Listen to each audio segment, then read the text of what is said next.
This week's episode of the HP Outdoors Waterfowl Podcast is proudly brought to you by Dunn's Sporting Goods. Dunn's is a family-owned and operated business with 2 locations, Peevely, Missouri and Marion, Illinois. They have over 60 years dedicated to providing the outdoorsman with the best deals on hunting and fishing gear. Be sure to check their selection at shopduns.com, as well as on Facebook and Instagram at shopduns for weekly specials and giveaways. They've also created an exclusive discount for the listeners of the HP Outdoors Waterfowl Podcast. Use the discount code HPO to receive 10% off your purchase. Some exclusions apply.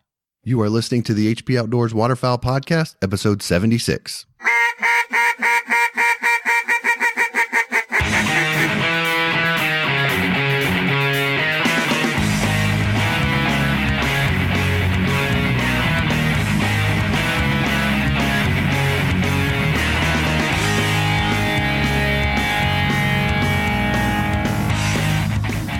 This week on the show, we're joined by freelance photographer Ted Wells. He's going to talk to us about how we get set up to best take photos this hunting season.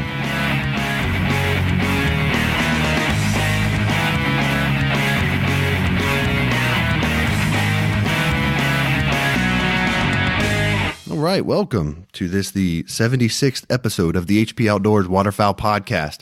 We are your on-demand audio source for all things waterfowl and waterfowl hunting. You can check us out at hpoutdoors.com. You can find our show anywhere quality podcast content can be found. iTunes, Stitcher, iHeartRadio, Spotify, all of the great podcast directories out there.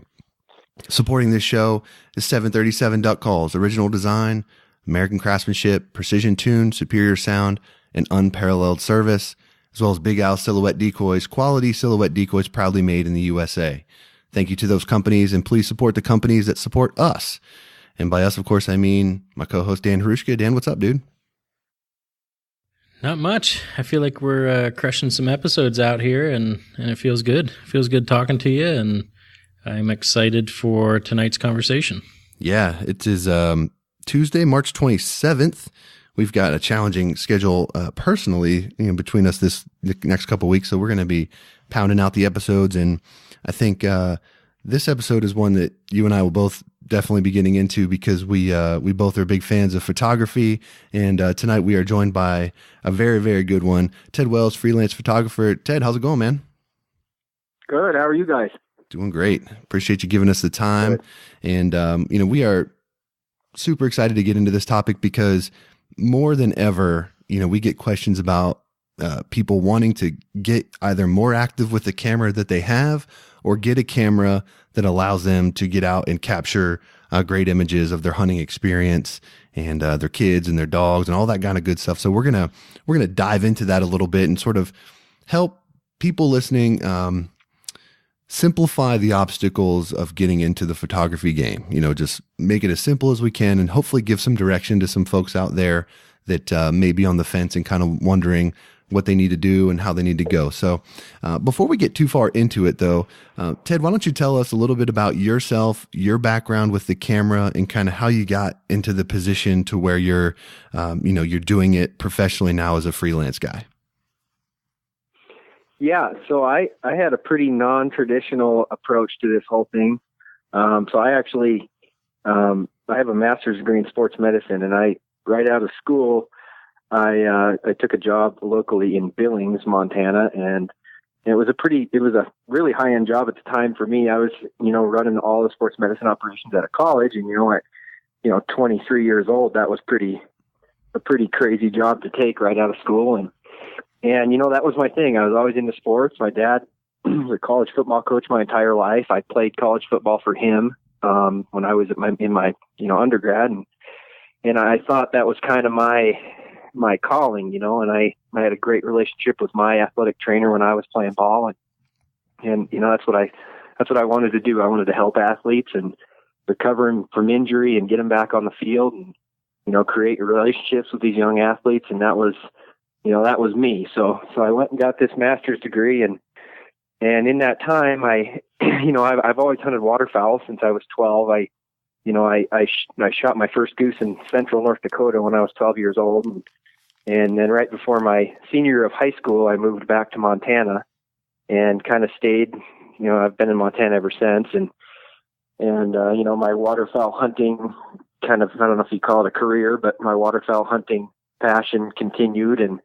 And I'm pretty unique in the area that I don't hunt anything else really. I mean, I dabble in the fly fishing and the, whatever else. I killed a few decent whitetail bucks in college with a rifle, but I wouldn't consider myself a backcountry hunter by any means. And, waterfowl is like my thing. That's all I ever think about. And, so I was in this sports medicine deal and I got married right out of undergrad, right before my master's degree program started, and got into that. And then we had a couple kids, and got about 6-7 years into that career. And man, I just felt lost. I was working 60, 70, 80-hour weeks, never saw my kids, never saw my wife. And I'm like, there has to be a better way. And about 3 years prior to that, I literally just went and bought a camera. I'd been following online and, watching Matt McCormick's work and guys that were into it early and inspired through this kind of lifestyle imagery kind of movement that's been going on for, years now. And I'm like, man, I see some really cool stuff and I'd really like to share that. And, I basically wondered to myself if I could figure that out. I literally have never touched a camera in my entire life till I was, 27 years old. And so I literally drove to Best Buy in Billings, Montana, and bought a Nikon D5300. It was all the money I had. It was $800 and some for a kit. Bought it, rode home, started figuring it out, the kit lenses and all this other stuff. And this is just like, Japanese to me. I have no idea how to even operate this thing. And, I've always been a learner. When I do something, I do it 120%. There's no 95% for me. And, you ask anybody about me and they'll tell you the same thing. And so I really invested in, trying to learn everything I could possibly learn about, the way the camera operates, how light works, everything you could think of. And, I'd work, a 12-hour day. I'd get home, kiss the kids good night, and I'd get on YouTube and watch tutorials about this, that, and the other thing, and watch gear reviews and think to myself, how the hell am I ever going to afford that? And, and, it got to the point where I started shooting some photos and, just hunting with my buddies and it, it had some pretty good feedback from my buddies. Like, man, that's pretty cool, and, spending some time shooting some birds in flight down at the park, like everybody does. And it was like, man, this is I really enjoy this, and it got to the point where I was starting to trade some products for some photos and starting to grow a little bit and have some more feedback. And, it came to the spring of, I'd say maybe 2017, a year ago-ish. And I just had an awful day at work and I literally walked in and gave my 2 weeks and I said, I'm done. I'm not doing this anymore. And I literally quit on the spot, drove home, told my wife. That was an interesting conversation. And, there's this whole thing about raising kids where we were raising kids. We've always been really outdoorsy and, we want our kids to experience, everything there is to experience as far as, hunting, fishing, whatever they want to do. And, I have a 5-year-old daughter and a 2-year-old son now. And that means the world to me to show them, why I enjoy it so much, And I have lots of friends, Brady Davis, and he had an episode a couple episodes ago, and great talk. And he's super inspiring as a father, and his kids are awesome outside. They're just consummate outdoorsmen already. And I'm like, man, like my kids can do that too, and so that was the thing. And we decided, Bozeman's a good place to raise kids. And, I had some friends over here and I'm like, let's go. And we literally moved with no plans. And I started chasing down, money. So my whole thing was, I'm getting all this cool stuff for these photos. And now cool stuff doesn't pay the bills, right? So Right. Now I got to figure out how I'm going to monetize this. And, I had met a lot of cool people along the way, went to a SHOT Show or two there and shook a lot of hands and built some relationships. And, had some conversations where it was like, this is a real thing. I am talented enough now. I've put enough work in where I can make this a career if I hustle hard enough. And I've been doing it for a year now, and it's been fun. It's been stressful. It's been crazy. It's been ridiculously, just hustle 24/7. But my kids are super happy. My wife's crazy happy. We love Bozeman. I mean, we can walk out the door and there's, whatever you want to do right out the back door. And so that's kind of my route into running around with a camera and a lens. I feel like with this episode now, with what Ted just said, and our last episode with Garrett from Quack Rack, I feel like a lot of people should have some inspiration. If you aren't happy, like, go and chase what you love and get after it. Like, it is possible. So that's awesome to hear that. But I do have one question right off the bat, nothing to do with photography, but it does have to do with your lifestyle now, because you sent me a picture of some meat that you're going to smoke and have breakfast with your kids in the morning. How did that turn out? It was phenomenal. I met Matt Anderson of Camp Chef at SHOT Show this year. Great dude. I'm doing a little work for him, and he sent this Smoke Pro up here, and that thing is like the deluxe, set it and forget it, best thing you've ever seen in your life, smoker grill. Oh. So I've been cooking all kinds of these meats the last month and a half, and I cooked I sent you a picture of an 8-pound pork butt that I cooked for 18 hours. And holy cow, man, that thing was crazy good. Mm. Yeah, I don't know what time it was, but I just finished, I finished some, I had some barbecue pulled chicken, and it was awesome. And then you sent me that, and I'm just like, just meat sweats started up. And I was like, this is all day. It's like, this is not cool before I go to bed. But, no, so that's really good stuff. Really good stuff. So, yeah, man, and I know, I think we've been friends on Facebook for a long time, and I've followed you, and, your pictures are amazing, and they just get better and better, and I know you're working with some, it seems like a personal defense dogs. Really fascinating world. That's, waterfowl hunters, we kind of grow up and live and die by the Labrador, which I absolutely don't have a problem with. I love Labradors, and I've done some work with Barton Ramsey down at Southern Elk Kennels, and he has a phenomenal operation down there, and a lot of awesome people behind that, and a lot of awesome people that have his dogs. And you get so ingrained in a gun dog. And for me, I mean, personally, you think of a waterfowl hunter having a gun dog has a Labrador. I mean, that's just what you think about, And so we moved into this neighborhood here in Bozeman, and I kept seeing these two vehicles that were wrapped, like full vehicle wraps, real nice. And I'm like, God, what the heck is that? And, through the dads having beers in the summer, in the afternoon type stuff, we finally met and, introduced myself and told him I was a photographer and showed him some work. And actually my other neighbor right behind, they're good friends, and she has one of the dogs. And she goes, we're going out to the ranch. It was like a Sunday or something. We're going out to the ranch on a Tuesday. Do you maybe want to just come with? And I said, yeah, I'm going to come with and shoot some photos. So I brought the camera gear with, the whole case, and every Pelican case is full of stuff, and showed up and shot a bunch of photos and stuff. And they turned out really nice, and they were good. And these guys were just blown away, And so I started doing some social media work and content work for them, and it's been really fascinating, man. Those dogs are just incredible. I tell all my friends, those dogs make the best Labrador you've ever seen look like a total kindergartner as far as like a dog, like intelligence of a dog. It's just insane. Yeah, they're pretty amazing.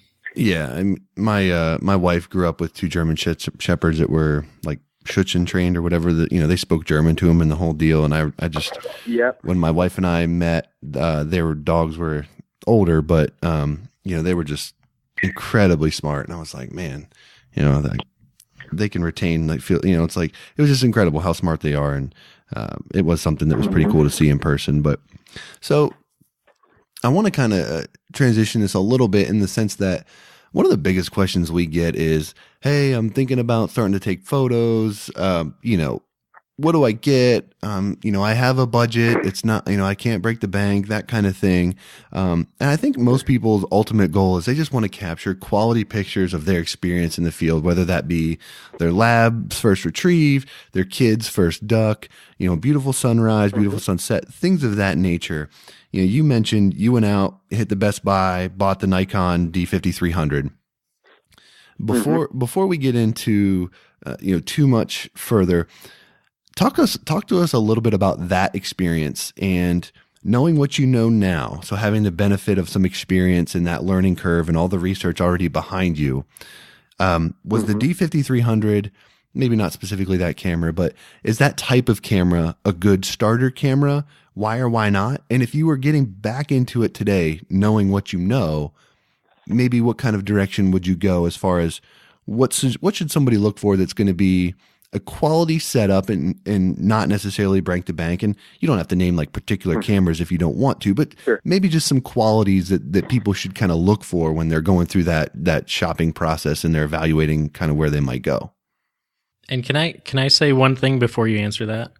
Is there any advice, like whenever someone asks me like, what camera should I get? Blah, blah, blah, blah. How about this or this? And in my head is just thinking, have you done any research at all?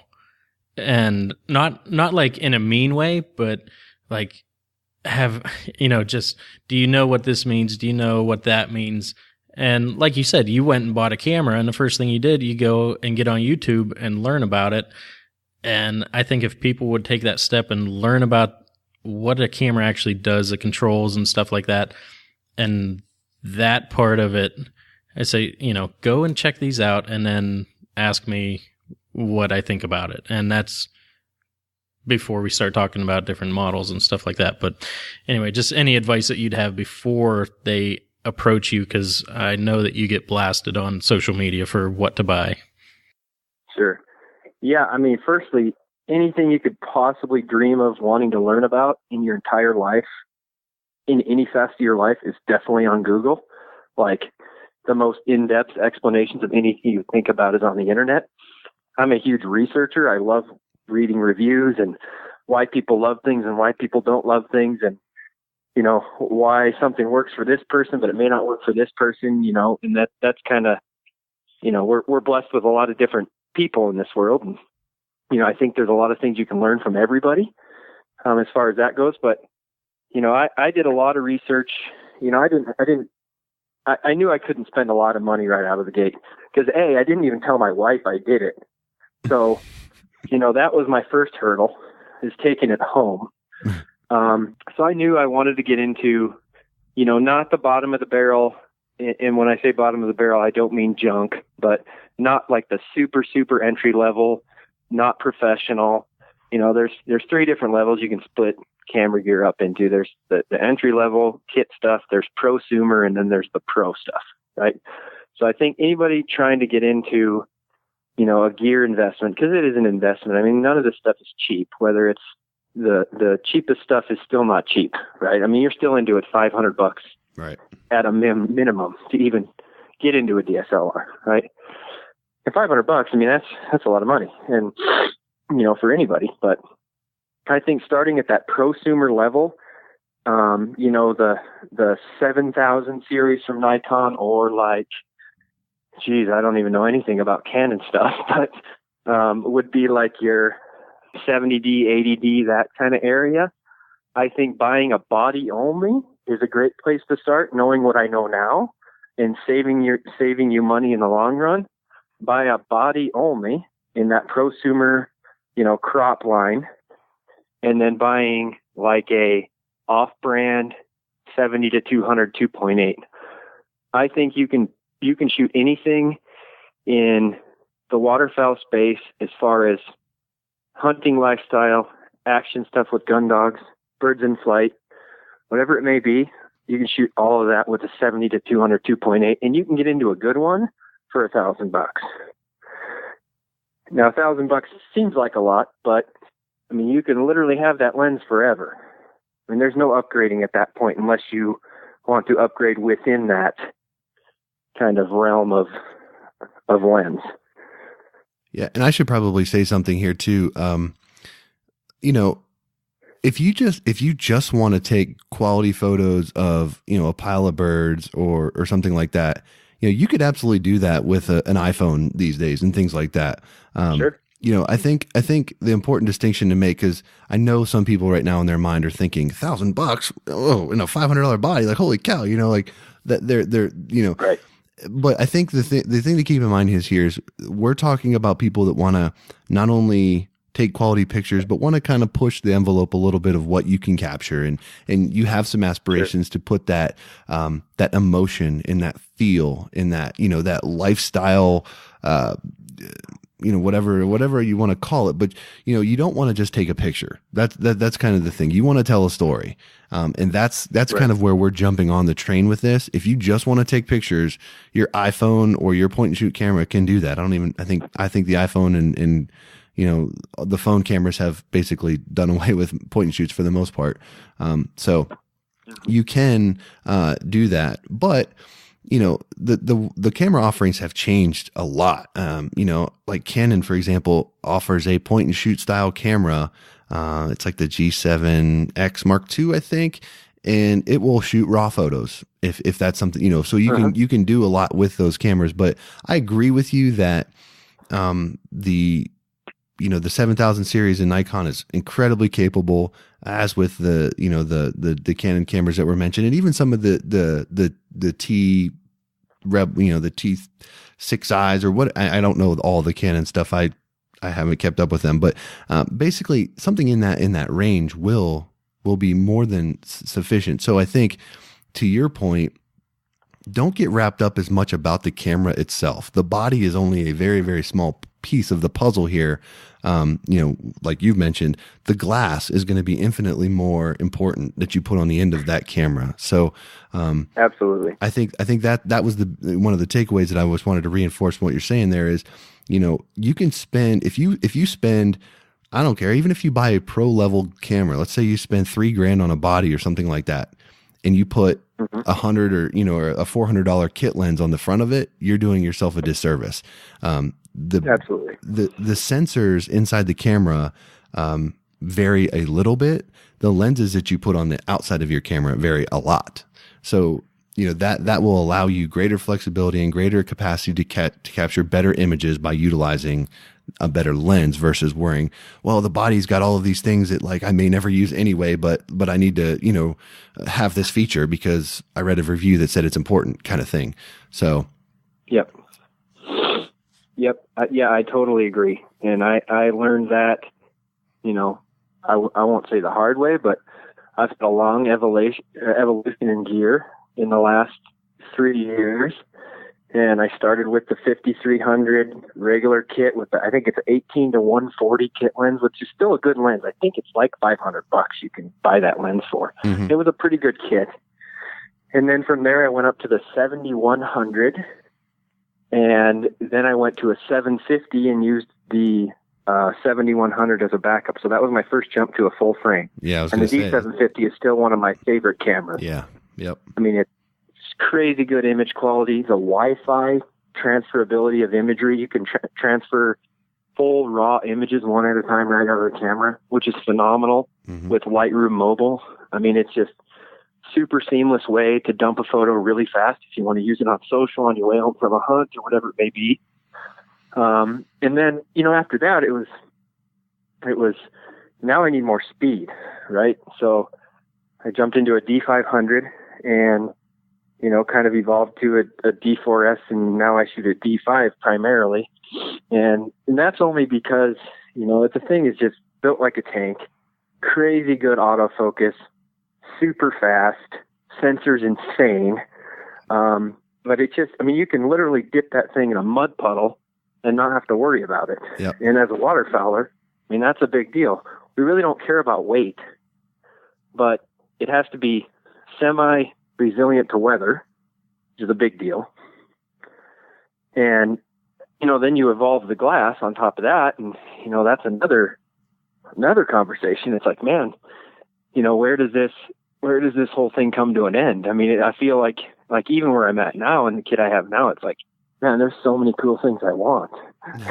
So you can never get there. But I think that's the beauty of it too. I mean, that keeps pushing you to, think differently and, wonder just, what if this lens would give me something that I don't currently have? Or, I just constantly think about, what I could capture with something else, not body wise, because I'm very comfortable with that body, the D5, the higher end bodies, but there's so many lens combinations, so many different options there that it's mind boggling, really. So just for someone starting out, say they went and bought a body, what would your, say just for lifestyle, they don't care so much about birds in flight or anything like that, but they just want to get their, a kill picture or buddies in a blind or, some of their family. What kind of lens would you go with in that situation? Well, it depends on, like the regular kit, 18 to 55 will do pretty much everything if you have good light.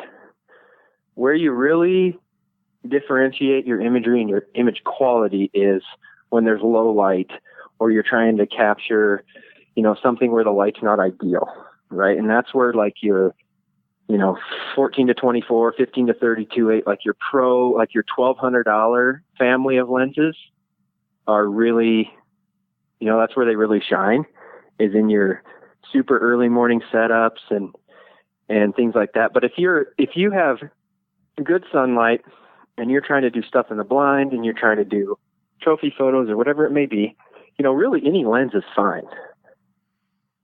I think one of the most frustrating parts when people are asking about equipment is when you tell them something like just buy the body, and like I've had friends that I say just buy, if you're not super serious about getting into it, buy a Canon body. You can borrow my my EF mount lenses and try them out, see what you really like. You can borrow them. I don't care. I trust you. You're not going to break anything.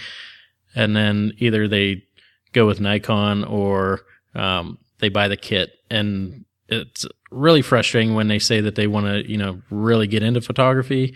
And the first thing they do is buy a kit lens. And I'm like, don't do that. Like, buy a better lens, because you're going to end up buying a better lens anyways. And then the first thing that they say is, man, once the sun goes down, it gets really blurry. I get blurry pictures. I'm like, well, your lens isn't fast enough. And I told you that. So, that's the lens is definitely something. I mean, it's the entire thing. Like, put all the emphasis on your lens.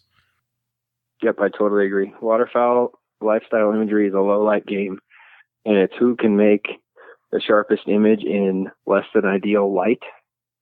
I feel like that's my kind of personal opinion of where I'm at now. It's like, how can I make this image sharper when it's, I shouldn't physically be able to even shoot in this light, but I can still make a good quality image because I have, fast glass. Yeah. And I mean, I think one point I'm going to make for anyone that's listening to this that has no idea about cameras at all.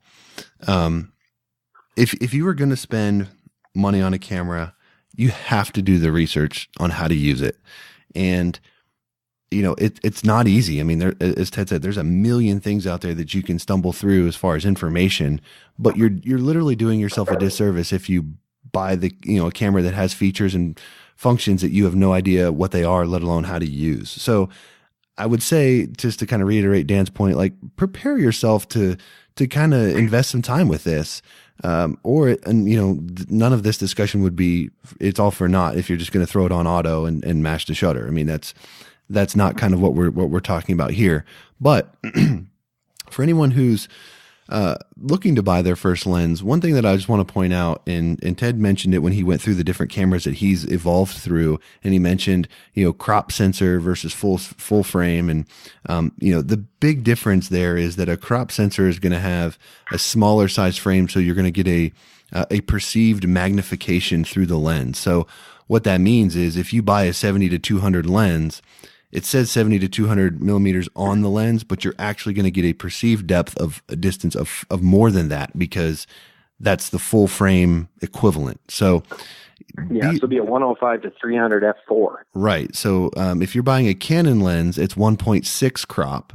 If you buy a Nikon, 1.5 on Nikon is 1.5, and I think like pretty much every other manufacturer, I think Canon's the only one that does a slightly more crop. So why that's important is because if you're hoping to take pictures of your buddies in the blind and you're going to be short and you don't have room to back up, be aware of that when you're looking at your lens selection, because it's going to be punched in a little bit further than what you may anticipate because of that. So I know that's a very, very basic point, but I know that when I started, I bought a Canon 60D body only. And I bought, just because I was short on funds, I bought the nifty 50, 50 millimeter, like, what is it? Like a 1.8 or something like that. But it's 1.8. Yeah. It's all plastic. I mean, build quality wise, it's not robust, but image quality wise, it's pretty dang good. So I bought that.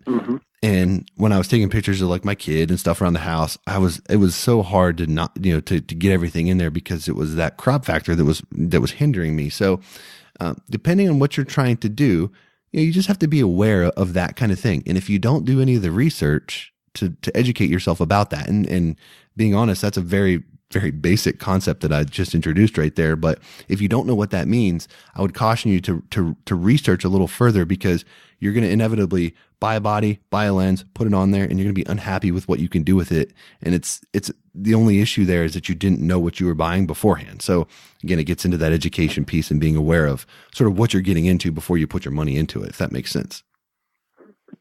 So I have just a question for Ted. If you're a Nikon guy, but what are you?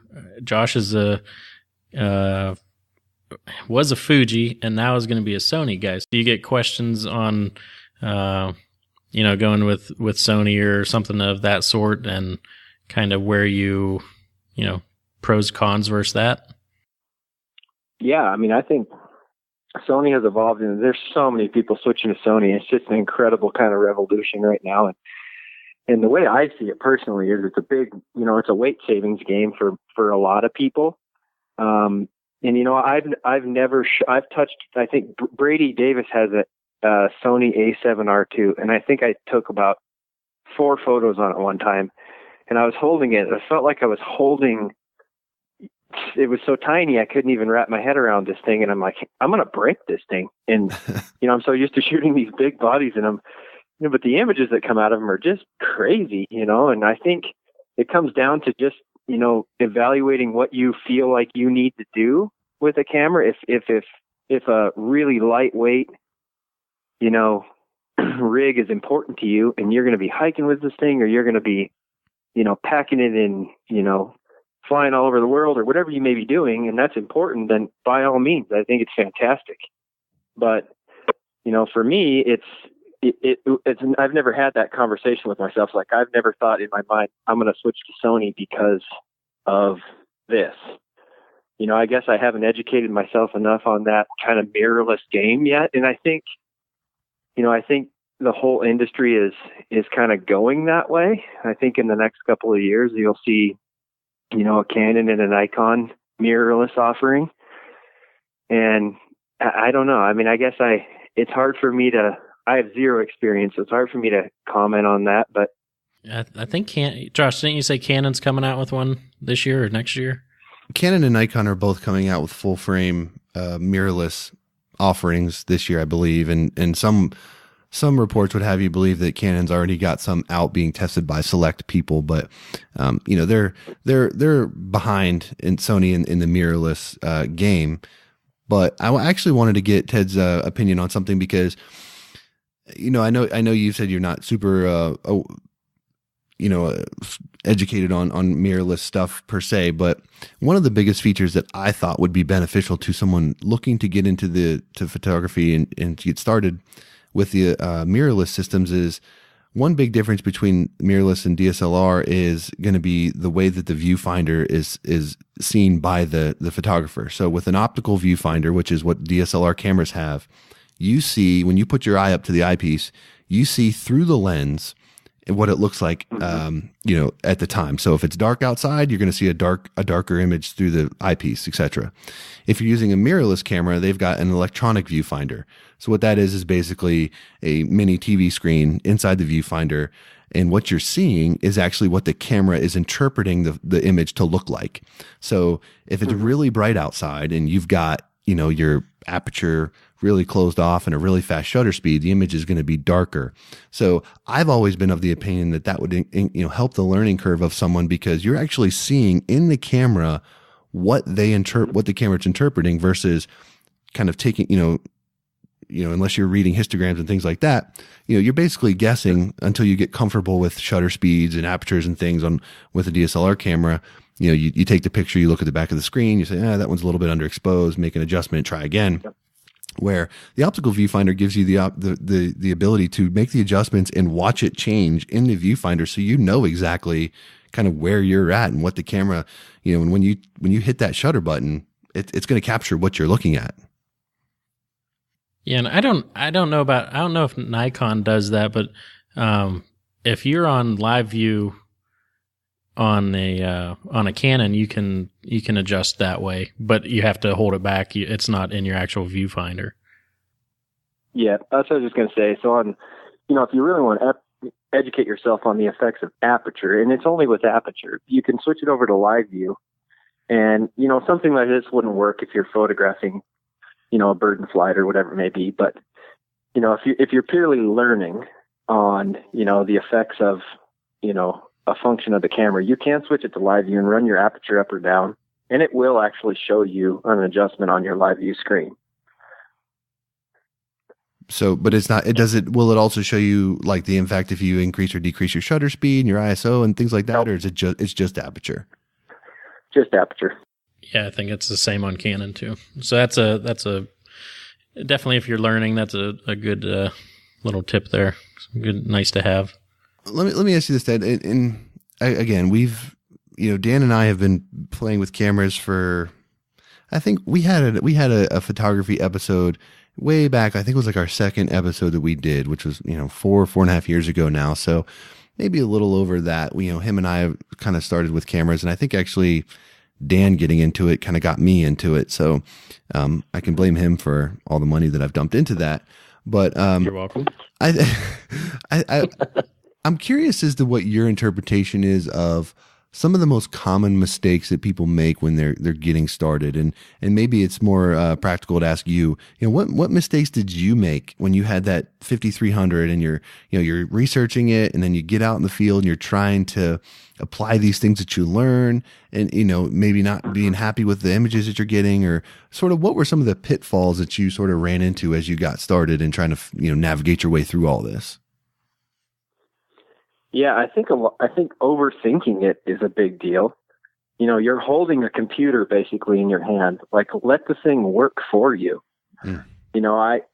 Shooting in full manual is fantastic if you're under a controlled environment.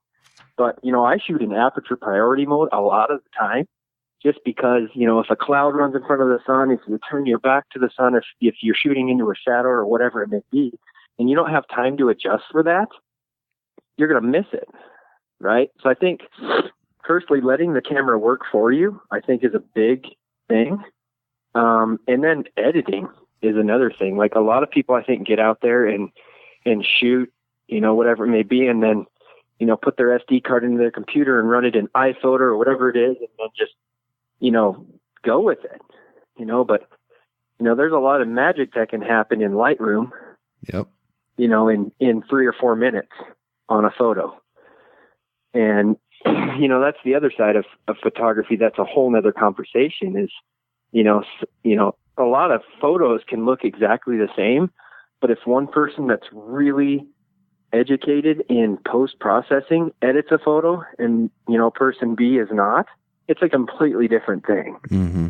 Mm-hmm. Yeah, absolutely. So, I wanted to go back. All right. I'm just pretending that I know nothing about it. All right. So you told me I bought my body. I went out and bought a fast lens, and now, I'm out with my friends and I'm in the blind, but I'm kind of just not getting the pictures I want, and I think it might be the angle, or maybe roll of thirds. Maybe talk a little bit about just angles and being creative that way. Sure. So I can say personally that I never shoot a photo where I'm just standing on my own 2 feet at eye level with something else. I'm either laying on the ground or I'm trying to get way above something. I would say 80% of the photos I'm shooting, I'm laying on the ground as close to ground level as I can get. And I think that's a big thing with, not so much important with birds in flight and things like that, but gun dogs and, people carrying birds back to the blind, surely with trophy shots with your buddies. I think getting low is super important. And then,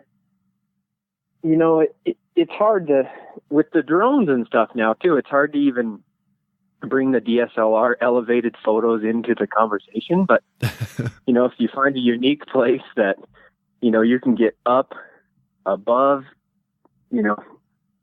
I don't know, super hard. On top of a goose trailer.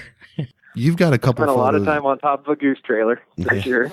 You've got a couple photos that that I know that I've kind of resonated with me. And for anyone that's not aware, I mean, if you're on social media, Twitter, Facebook, things like that, and you have a pulse, you've seen Ted's work. I mean, it's a lot of companies that you probably don't even realize that they're his photos. You've seen his stuff.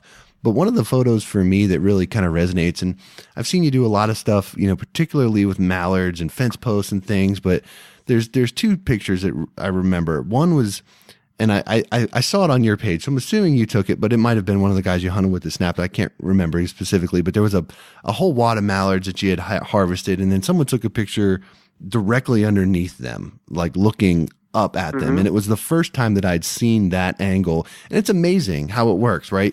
You see a picture one time, the first time, and it's like, oh, that's cool. And then all of a sudden you see a lot of other pictures start popping up that are similar in nature because people see that and they're like, oh man, that's cool. So there was that one. And then there's the one with the mallards all stacked up in the V of a tree. Those are ones that really... Yeah, so that first one was actually Brady Davis took that, but that was a cell phone shot. Right. We were hunting a warm water spring. It was me and Brady Davis and Clint Hay out of South Dakota, and then our buddy Jordan Womack. And we had just a phenomenal hunt. And he shot that during the hunt. Like, we still had 10 mallards to go or something.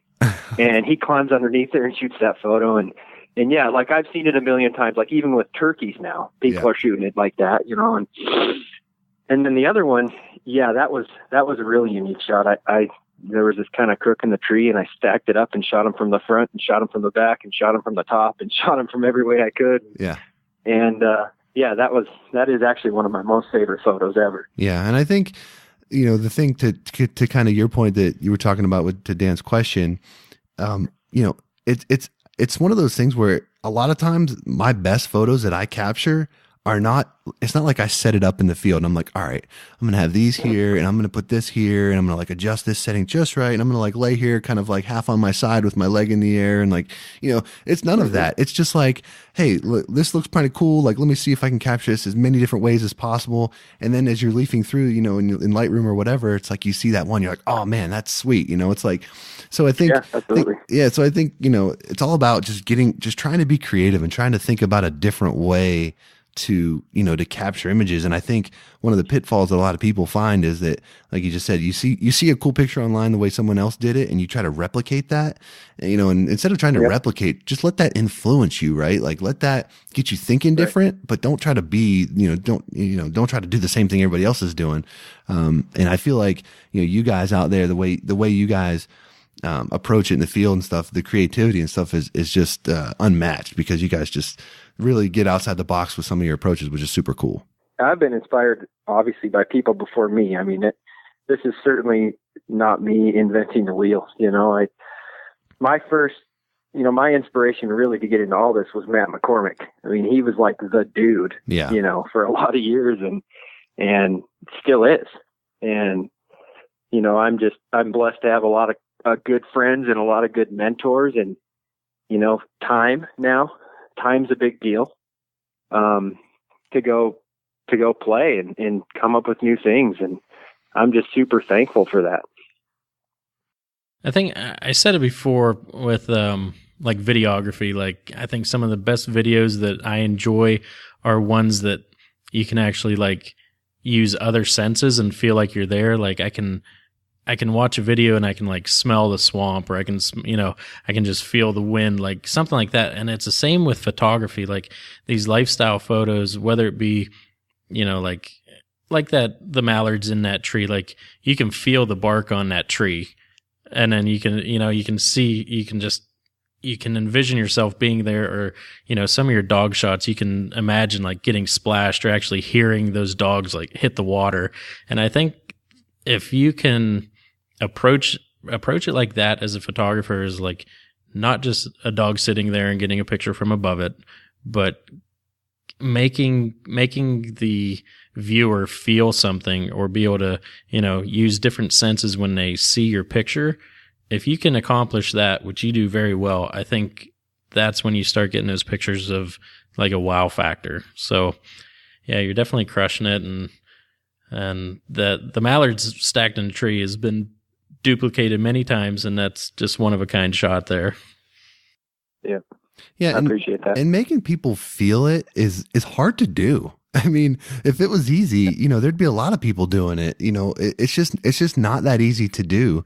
And I think that's really kind of the reason why, what drew us to having this conversation with you is because, a lot of times you read these articles and these Ansel Adam quotes, and it's like great photographers, take pictures of great things or whatever. So they say, well, if that were true, you could stick anybody in front of something cool and it would be these monumental pictures, when we know that's not the case. So it's that creative thinking and that approach. And I guess one of the things that I would ask you is, to someone who is listening to this podcast and they're interested in photography, but literally everything we've said has just gone way over their head, right? And now they feel more intimidated than ever. It's like, oh my gosh, they're telling me I got to have like particular glass, and there's this crop factor thing and all this sort of stuff. Is there a way that we can just simplify this and make it easier for people to start taking quality pictures without just all of this other stuff that's built in around it? Or is there an easier way other than just saying, you better stick to your cell phone, partner? Like, this is, a little more than probably what you're looking to get into. Sure. I mean, I think firstly, anybody can do it. I mean, I think it's a lot of fun. I have so much fun shooting photos of anything, kids, whatever it may be. It's like I literally cannot wait to get up and take a photo of whatever it may be every day. And, I think you buy the equipment you can afford.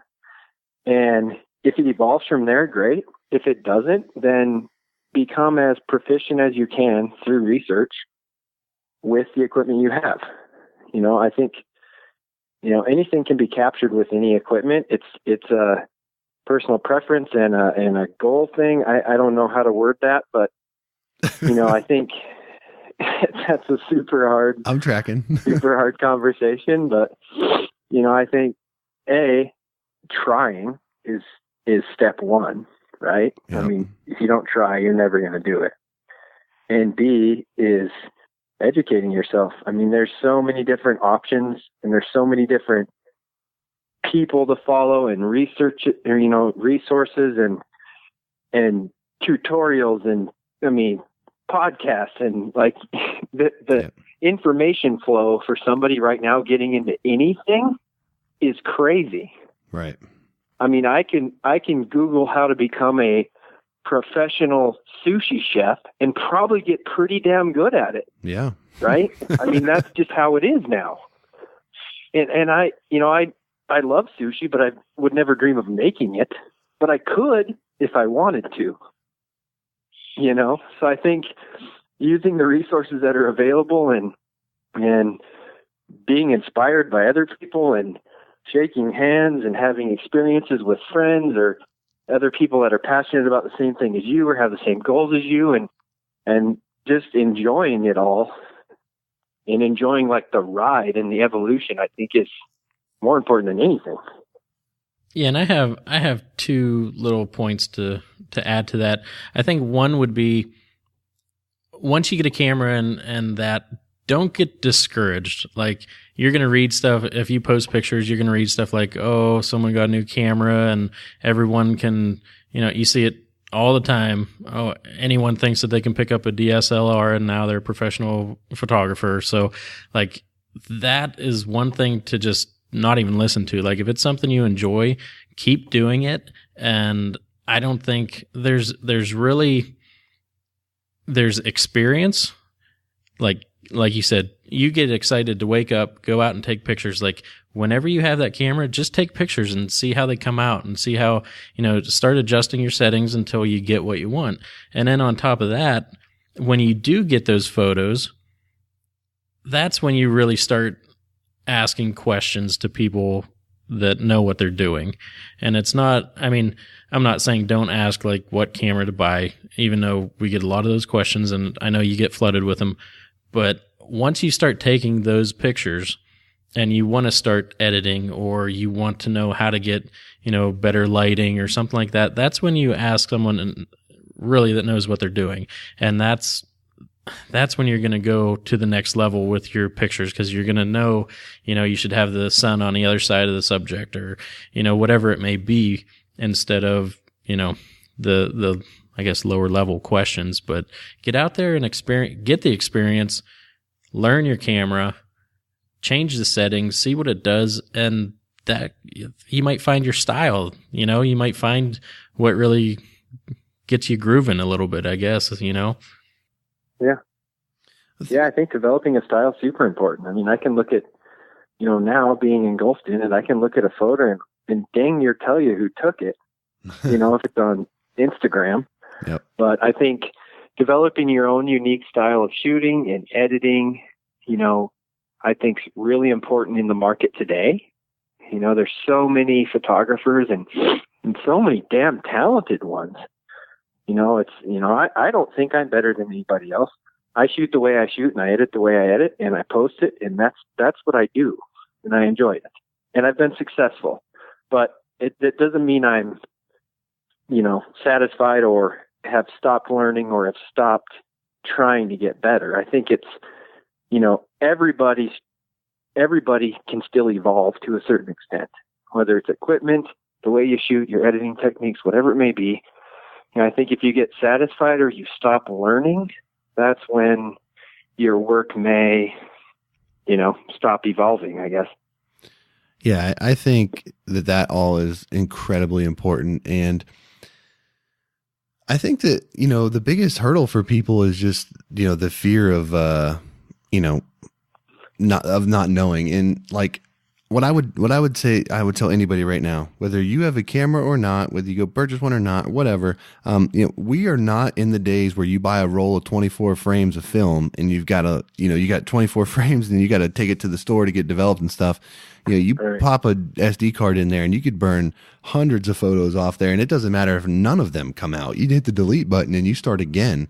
So there's no reason to not just click away and just see what you're getting and, try to figure out how you can improve those.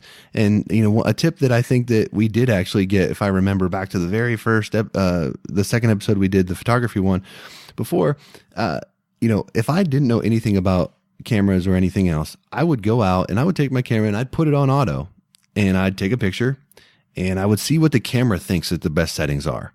And then I would look at the picture that's delivered and say, I don't like that. I'd like a little shallower depth of field, or I'd like it to be a little bit, underexposed because of whatever reason, and then figure out what you have to do to make that change. So you can simplify things by breaking it down step by step and not overthinking it. Like Ted said, just keep it basic. And if you take a picture and you don't like the result, all the information is laid out on every single picture. So you can figure out why any of them are not what you want, and then just identifying what it is to fix. And that's where the research comes in. But you don't have to feel like you have to learn the whole manual before you push the shutter button. Kind of, you can take it slow. But I think most people, the biggest thing they probably do, and I don't know what you guys think about this, but a lot of people probably take pictures, get frustrated, they stick the camera away, and then every morning when they're going out to the blind or something, they look at that camera and they're like, not going to take it today. not going to take it tomorrow. Yeah. And then, and it just ends up, and you end up never using it again. So it's like, you gotta kind of stay on it and just practice until you figure out, you develop your style and you develop your comfort level with the gear that you got, I think. Mm-hmm. Yep. Yeah. I think it's important, to have the right mindset getting into it too. The internet is crazy, and I feel like a lot of people, don't try because they're in fear of being judged by other people that may be doing the same thing or yada, yada, yada. I think it's important to, going back, develop your own style and be comfortable with it and be proud of it and evolve it and don't really care what anybody else thinks. I think that's a great point. In this point. Day and age, it's crazy because, photographer A and photographer B might be equally as talented, but, the following might be completely different, yada, yada. But I think it's important to you just follow what you feel and shoot how you see it and edit how you see it and post it and be proud of it. Yep, it's an art. It's an art, and it really goes back to, I feel like we almost say it on every episode, but just the instant gratification. Like, people want the best right away, and it's not going to happen. Like, you're gonna hit that shutter, and you're gonna see the picture, and you're not gonna be, blown out of this world by it. So learn it. It's gonna take time. The experience is, people pay for experience. You can't. You got to go through it and learn. So now that we're kind of almost an hour into this, and I want to make sure that someone who's listening to this and thinking about getting into it, I just want to kind of summarize a little bit sort of what we talked about and maybe just get kind of like a finishing point from you guys to just sort of kind of button this all up together. But I think what we've kind of covered here is that, the body, although important, the glass that you put on it is more important. So, if you're working with a budget and you have to make sacrifices, you're further ahead to sacrifice more on the body and get quality glass that's going to allow you to take those great photos that you're looking for. Develop a style that you're comfortable with and that reflects the way you want to take pictures. I mean, Ted he nailed this one. If you go to the internet looking for feedback on your photos, my God, you'll probably want to quit immediately, because people that sit behind a keyboard and have nothing better to do than criticize everybody is what you're going to find for the most part. Take pictures for yourself, right? I mean, do it for you. Don't do it for anyone else. No one else is going to, worry about how your daughter looks holding her first duck, things like that. I mean, that's for you and your family. So, get to the level that you're comfortable with and that you're happy with. What am I missing, guys? What else are the kind of good takeaways from this episode that we want to make sure people remember? Yeah, I mean, just get what you can afford and roll with it. Educate yourself. Anything you could possibly dream about learning is online, and just learn and shoot. Like you said, I mean, if you shoot 1,000 photos that don't work, just delete them and shoot another 1,000 until you figure it out. Yeah, and I think, you get into it for a reason. You see something that you like. So if you do like that and you're learning, then, try and copy it, try and figure out how that picture came to be. And then you can go from there and get your own style and just like Ted said, it's a computer in your hands. So if you get on a computer and you try and write a document and you don't know, how to type, you're going to struggle, if you're trying to write a book. And it's the same thing with the camera. You're trying to get an image out of it, but if you don't know how things work, then you're going to have a very difficult time. You're going to get frustrated and most likely give up. So, learn it, put the time into it. And if it's really something that you're going to invest in, then I don't think people will have a problem doing that. Yep. So I think in my last closing point, I'll just say that I got into photography based on, my passion for the outdoors and taking pictures when I'm hunting. If I'm being honest with you guys right now, taking pictures while I'm duck hunting is actually quite a bit down the list for me. compared to taking pictures of other things. I love taking pictures of my son. I love taking pictures of my family, baseball games, basketball games, soccer games, things like that. I love taking those pictures. I love taking street photography. I love taking pictures of landscapes when I'm out. For me, when I'm hunting, it's like, that's like my cathedral, right? Like that's when I can just unplug. And a lot of times I bring the camera and then it just sits in my bag because I just like hanging out and camaraderie and stuff. So I guess my point with this is when you get a camera and you start utilizing it, you'll realize that there's a ton of things that you can tell stories with and capture that you never even thought about before you got into it. And it's a great thing to help you. I mean, I was joking with somebody the other day, I was born in 1983. I've got like maybe 10 pictures of my childhood. Like there's just not many around. I mean, I've got like 2 pictures that I swear I've seen over and over again of me when I was like an infant, right? I just don't have a lot of pictures. Back then, camera technology wasn't what it is today. My son has thousands of pictures and he's not even 7 yet. I mean, we've got literally like a terabyte drive just full of pictures of him in like every phase of his life. It's awesome, and it's just such a great opportunity. So whether you're using it primarily for duck hunting or whatever, there are so many more memories that you're going to be able to capture because you've educated yourself on a camera. So I think that's just my overarching thing is, the duck hunting aspect is one facet of life. I mean, just look at Ted's Instagram and you will see pictures of his kids eating breakfast, doing all kinds of fun stuff. And it's like, those are the memories. Those are the moments that are so important that you capture, and to be able to do it at a quality level for yourself is an amazing feeling. So definitely think about that when you're trying to motivate yourself to kind of get into this, because there's quite a bit more you can do with it outside of just waterfowl hunting. Yep, I totally agree, man. I mean, that's my biggest inspiration for taking photos is photos of the kids, man. I have a camera with a lens strapped on with a card in it on our island in our kitchen any time of the day that I know I can grab and shoot something if I need to. And like you said, a whole terabyte full of your kids. And I think that's priceless. I mean, really, all these hunting photos and everything are great, but like what's important?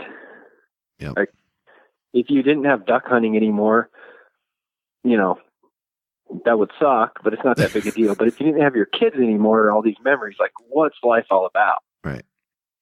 I think everybody takes this whole industry and this whole like vertical of, this competitive, all these photos and all these people and all these brands and whose decoys are better and all this stuff. And it's so serious. And you see all this stuff online and it's like, guys, we're all here for the same reason. We love to get out, freeze our asses off, set up decoys, shoot a duck. Of all things, we're chasing a duck, but we love to do it with our buddies and our kids and our parent, our dads or whoever it may be. Yep. And, you don't go home at the end of the day and think about the photo you took, but you think about the smile on your daughter's face, on your buddy's face, or what, a moment that you didn't even take a photo of, but you'll remember that way longer than you'll remember any photo you ever took.